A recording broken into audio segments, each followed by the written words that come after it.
Bismillahirrahmanirrahim. Assalamualaikum warahmatullahi wabarakatuh. Innal hamdalillah summa innal hamdalillah nahmaduhu wa nasta'inuhu wa nastaghfiruh wa na'udzubillahi min sururi anfusina wa min sayyiati a'malina may yahdihillahu fala mudhillalah wa may yudlilhu fala hadiyalah. Hadirin pemirsa yang dirahmati Allah, puji syukur wajib diucapkan kepada Allah Subhanahu wa Ta'ala yang telah banyak memberikan limpahan nikmat kepada kita, dan nikmat yang paling besar di antara nikmat-nikmat yang lain yaitu nikmat iman dan Islam yang selalu tertanam di dalam hati kita. Salawat dan salam mudah-mudahan tetap tercurahkan kepada Nabi kita Muhammad Sallallahu Alaihi Wasallam yang telah banyak memberikan ilmu pengetahuan sehingga kita memahami tentang Islam, sehingga pada saat ini kita sama-sama berlomba untuk menjadi umat terbaik di sisi Allah. Berbicara Islam, yang pertama ialah Islam mengajarkan bahwa manusia diciptakan Allah sebagai pengemban amanah. Di antara amanah Allah yang dibebankan kepada manusia ialah agar memakmurkan kehidupan di bumi. Dan tentunya Islam membawa peradaban baru dari zaman jahiliyah menuju ad-dinul Islam. Yang kedua, wata al-Islam, ad-dinus sahadah. Islam adalah agama kesaksian dan agama pembuktian. Maka Islam, kalau kita lihat pertama kali ayat yang turun dalam Al-Quran, surat Al-Alaq, yaitu Iqra bismi rabbikal ladzi khalaq.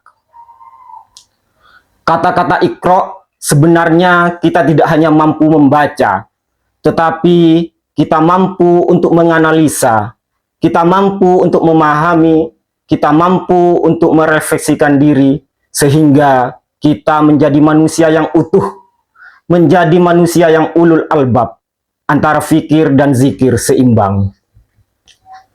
Senada dengan hal tersebut, dengan watak dan prinsip diturunkannya agama Islam, maka kita sebagai muslim harus mampu merefleksikan diri untuk menggapai kebenaran ilahi. Apa itu refleksi diri? Yaitu aktivitas merenung untuk melakukan introspeksi diri atau melihat kembali hal-hal yang telah terjadi dalam perjalanan hidup kita. Hadirin pemirsa yang dirahmati Allah, bagaimana kita mampu untuk merefleksikan diri? Bagaimana kita mampu untuk mencari kebenaran ilahi atas apa yang ada di dalam diri kita dan juga di luar diri kita? Maka kalau kita lihat, sebenarnya Allah Subhanahu wa Ta'ala telah memberikan 4 sensor utama, telah memberikan 4 sensor yang tidak bisa ditiru oleh siapapun dan bahkan alat secanggih apapun. Yaitu yang pertama adalah jismun, kedua nafsun, ketiga adalah ilmun au fikrun, dan yang keempat adalah kolbun. Ketika kita bilang jismun, maka di dalamnya ada anggota tubuh. Tentu di dalamnya yang bisa kita lihat adalah panca indera. Ada mata, telinga, hidung, dan sebagainya. Saya ambil contoh mata. Mata diciptakan oleh Allah hanya bisa melihat lurus. Mata tidak bisa melihat bengkok, belok, apalagi mata melihat tembus. Bagaimana ketika Allah memberikan izin mata bisa melihat belok atau bahkan bisa melihat tembus? Apa yang terjadi? Maka kemaksiatan yang dilakukan oleh manusia tidak akan bisa terbendung, sehingga menimbulkan banyak permasalahan yang disebabkan oleh mata. Begitu juga telinga kita. Kita hanya mampu mendengar 10-20 ribu hertz yang sering kita sebut audiosonik. Jadi hanya frekuensi itu yang bisa kita dengar. Lalu bagaimana ketika Allah memberikan telinga kita izin, mampu mendengar beribu-ribu kilometer, atau bahkan bisa mendengar seluruh bumi? Maka yang terjadi, tentu hidup kita tidak akan bisa tenang. Mau tidur, tidak bisa, karena mendengar betapa riuhnya ulat yang sedang makan daun. Betapa riuhnya teriakan kelelawar di tengah malam. Maka sebenarnya baik itu mata, hidung, telinga, dan yang lainnya itu penuh dengan keterbatasan. Dan sebenarnya Allah sudah menakar keterbatasan itu sesuai dengan porsi manusia. Hadirin pemirsa ahina fillah. Lalu sensor yang kedua atau tahapan kedua yang kita miliki adalah nafsun. Maka di dalam Islam ada 3 pembagian. Yang pertama, nafsu yang paling buruk, namanya adalah nafsu amarah. Nafsu amarah ini mengajak keburukan kepada kita, sehingga kita selalu dalam keadaan yang tidak stabil. Nafsu yang kedua adalah nafsul lawamah. Nafsu yang sering mencela, nafsu yang sering memberikan kita bisikan untuk melakukan kezoliman. Maka kita tidak boleh menjadikan 2 nafsu ini menjadi nafsu paling besar dalam diri kita. Yang ketiga adalah nafsu mutmainnah. Nafsu inilah yang dijanjikan surga oleh Allah, yang akan ditempatkan di surganya Allah. Maka apakah bisa nafsu amarah dan nafsu lawamah kita hilangkan dari diri kita? Tentu jawabannya tidak bisa. Yang bisa kita lakukan adalah frekuensinya kita tekan, intensitasnya kita tekan, agar nafsu amarah dan nafsu lawamah ini tidak berkutik dalam diri kita. Sehingga yang muncul dalam diri kita adalah nafsu mutmainnah. Hadirin pemirsa akhina fillah. Sensor ketiga adalah fikrun au ilmun. Maka sebenarnya orang yang memiliki pikiran atau ilmu adalah orang yang mampu memahami apa yang ada dalam diri kita dan apa yang ada di luar diri kita. Kalau kita sandingkan dengan firman Allah dalam surat Al-Maidah ayat 11, yarfa'illahu alladhina amanu minkum walladzina utul ilma darajat. Niscaya Allah akan mengangkat derajat orang-orang yang beriman di antaramu dan orang-orang yang diberi ilmu beberapa derajat. Maka ketika kita ingin menghadapkan diri kita kepada Allah, paling tidak kita sudah memiliki 2 kriteria sebagai manusia yang beriman dan juga sekaligus manusia yang memiliki ilmu.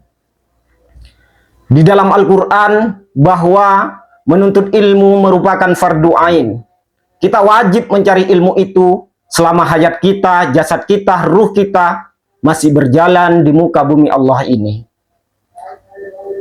Senada dengan sensor ketiga tersebut, maka kalau kita lihat bahwa orang yang beriman adalah orang yang di dalam hatinya memberikan ketetapan, yakin, hakul yakin bahwa Allah adalah zat yang tak tertandingi. Dan agama Islam adalah agama kebenaran. Hadirin pemirsa yang berbahagia, ketika kita sudah menjadi manusia yang beriman, sensor yang keempat adalah kolbun. Kolbun adalah sensor yang paling rumit, paling kompleks dalam kehidupan kita. Allah menciptakan hati berbeda antara manusia yang satu dengan yang lain. Hati saya dengan Anda berbeda. Hati Anda dengan mereka berbeda. Hati mereka dan dia juga berbeda. Dan yang paling unik, hati diciptakan oleh Allah tidak bisa saling membaca antara hati yang satu dengan yang lain. Hati saya tidak bisa membaca isi hati Anda. Hati Anda tidak bisa membaca hati dia. Dan hati dia tidak bisa membaca hati mereka. Sehingga keterbatasan hati ini menjadi rahmat pula bagi manusia. Sehingga manusia bisa hidup berdampingan dengan tenang di muka bumi Allah ini. Bagaimana tatkala Allah memberikan hati kita izin untuk sama-sama bisa saling membaca antara hati yang satu dengan yang lain.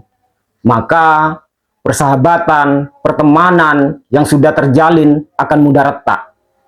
Istilah caruk, kata orang Madura, akan sering terjadi, baik tiap waktu, bahkan tiap menit.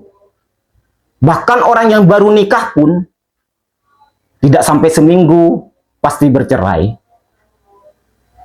Hadirin pemirsa, akhina fillah. Dalam Islam, hati dibagi menjadi 3 tingkatan. Yang paling rendah adalah kolbun mayyit, hati yang mati.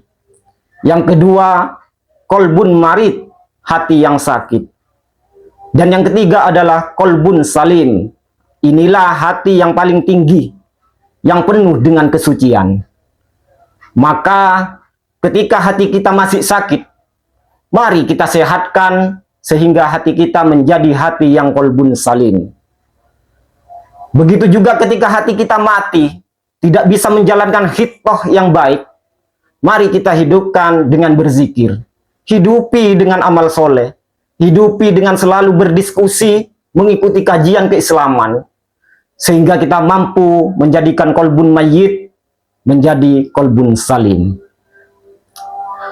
Ala wa inna fil jasadi mudghah, idza solahat solahal jasadu kulluhu, wa idza fasadat fasadal jasadu kulluhu, ala wahiyal kolbu.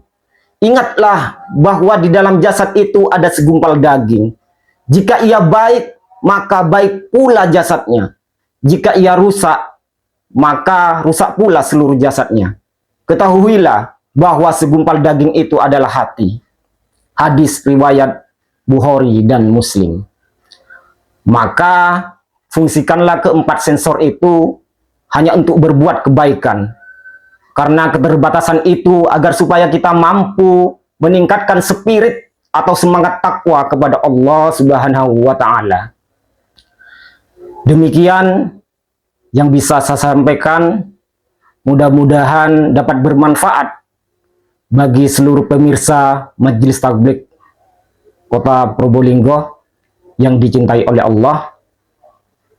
Terima kasih, mohon maaf apabila banyak salah kata, karena kebenaran itu datangnya semuanya dari Allah Subhanahu wa Ta'ala.